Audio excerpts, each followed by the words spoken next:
Yet another warning on private investments. I remember hearing about a company by the name of Yield Street a few years ago and how it was a new way for smaller investors to get access to private investments and diversify away from stocks. The company promoted their platform with the tagline, "Invest like the 1%." Unfortunately, it is now coming out that several investors may have lost everything they invested in that platform. One gentleman shared with CNBC how he invested $400,000 in two different real estate projects, a luxury apartment building in downtown Nashville, overseen by former WeWork CEO Adam Newman's family office, and then also a three-building renovation in the Chelsea neighborhood in New York. Each project had targeted annual returns of around 20%. But after 3 years, Yield Street declared the Nashville project a total loss, which wiped out $300,000 of his funds, and the Chelsea deal needs to raise fresh capital or it will face a similar fate. Fortunately, he is not alone, and CNBC reviewed documents that showed investors put more than $370 million into 30 real estate projects that have already recognized $78 million in defaults in the past year. Yield Street customers who spoke to CNBC say they anticipate deep or total losses on the remainder.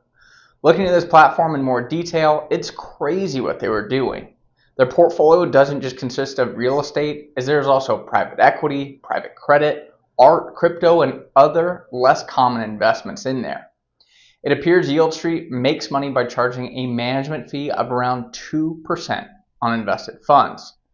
The craziest part to me, though, was in several cases, Yield Street went to its user base to raise rescue funds for troubled deals and told members the loans combined their protections of debt with the upside of equity.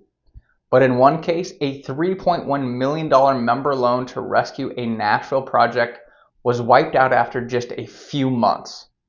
One of the big problems with these platforms is professional large investors are more disciplined when looking at investing in this space, and the smaller players may be getting the bad deals that are passed over by the more established players. It's unfortunate to see people lose money like this, but this is why I avoid the private investment space. There is just not enough clarity, and in many cases, platforms like these seem to be in it for themselves rather than for their investors. I will personally continue to invest in good quality equities, as I worry we will continue to hear stories like this from investors who put money into private investments thinking they were investing in a safer asset, just to find out years later there's nothing left. I'm Chase Wilsey with Wilsey Asset Management. If you like these videos, be sure to give it a like or comment. Feel free to check out our other YouTube videos and weekly newsletter for the latest economic news, expert analysis, and market insights.